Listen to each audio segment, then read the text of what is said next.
થોડી જ મિનિટોમાં બનીને રેડી થતા ગુલાબજાંબુ આજે આપણે બનાવવાના છે. હેલો ફ્રેન્ડ્સ, સ્વાગત છે શ્વેતાસ કિચનમાં. તો આ ગુલાબજાંબુ બનાવવા માટે મેં રેડીમેડ જે પેકેટ આવે છે તે લઈ લીધેલું છે. તમારે આજુબાજુમાં સ્ટોરમાં ગમે તે કંપનીનું મળતું હોય તે તમે લઈ શકો છો. તો તેને બનાવવા માટે આપણે અહીંયા યુઝ કરીશું દૂધ. એમાં લખેલું છે, બધું ઇન્સ્ટ્રક્શન આપેલું જ છે. તમે એ પ્રમાણે ફોલો કરશો તો બહુ જ સરસ એવા ગુલાબજાંબુ આપણા ઘરે બનીને રેડી થશે. તો અમે પેકેટ ખોલીને મોટા ત્રાસમાં લઈ લીધેલો છે, પ્રીમિક્સ છે તે, અને એમાં આપણે થોડું દૂધ એડ કરી અને સરસ એવો સોફ્ટ ડો રેડી કરીશું. એમાં થોડું જોઈએ એ પ્રમાણે આપણે દૂધ એડ કરતા જઈશું અને સરસ સોફ્ટ ડો રેડી કરીશું. અહીંયા મેં 200 ml જેટલું દૂધ લીધેલું હતું, એમાંથી 100 ml કે 120 ml જેટલું યુઝ થયું છે.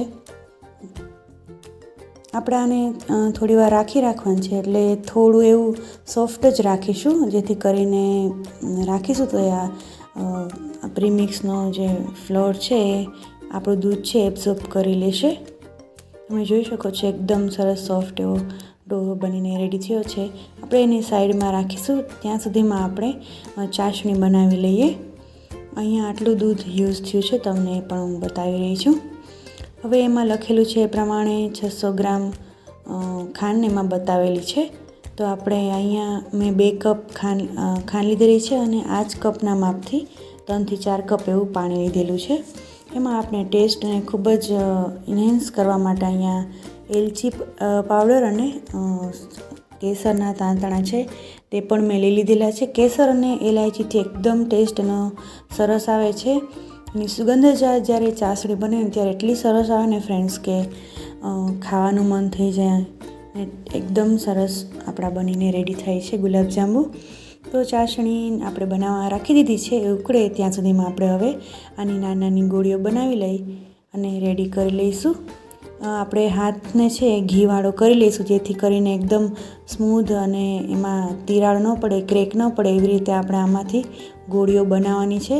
તમે કોઈ પણ સાઇઝમાં બનાવી શકો છો, એકદમ નાની, મોટી અને રાઉન્ડ શેપમાં, સિલિન્ડર શેપમાં પણ બનાવી શકો છો. હું અહીંયા રાઉન્ડ શેપમાં બનાવું છું, જે ઓથેન્ટિક આપણા ગુલાબજાંબુ હોય છે તે શેપમાં. તમે જોઈ શકો છો એકદમ નાના શેપમાં મેં બનાવ્યું છે. આ 200 ગ્રામનું પેકેટ છે, એમાં 40 જેટલા ગુલાબજાંબુ બને છે એવું કીધેલું છે. મેં તો તેનાથી પણ વધારે 50 જેટલા ગુલાબજાંબુ બનાવીને રેડી કર્યા છે, નાની સાઇઝ બનાવી હતી એટલે. તો હવે આપણે આવી જ રીતે હાથથી સરસ શેપ આપી અને ગોળીઓ બનાવી લઈશું ગુલાબજાંબુ માટે.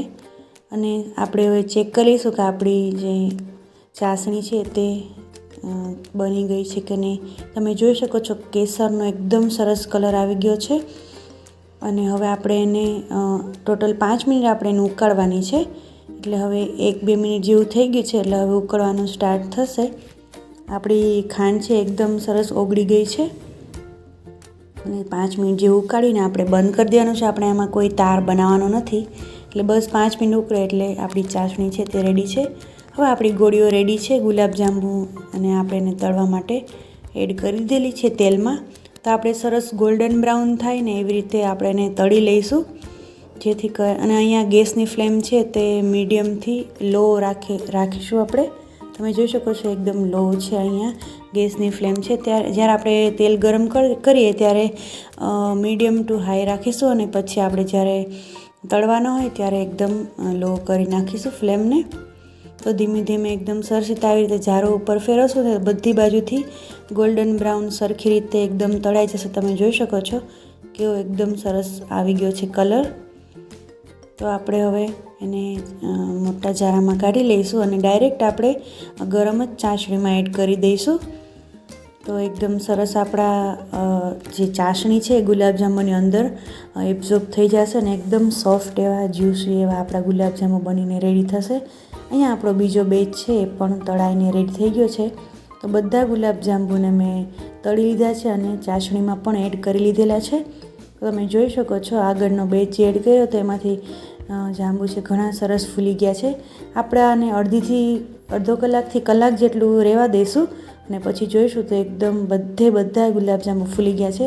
તમે પણ ચોક્કસથી બનાવજો. મારો વિડીયો પસંદ આવે તો ફ્રેન્ડ્સ અને ફેમિલી સાથે શેર કરજો અને મારી ચેનલને નવા હોય ચેનલમાં તો સબસ્ક્રાઈબ કરજો.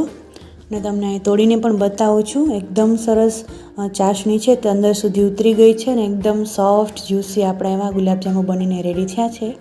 Thanks for watching.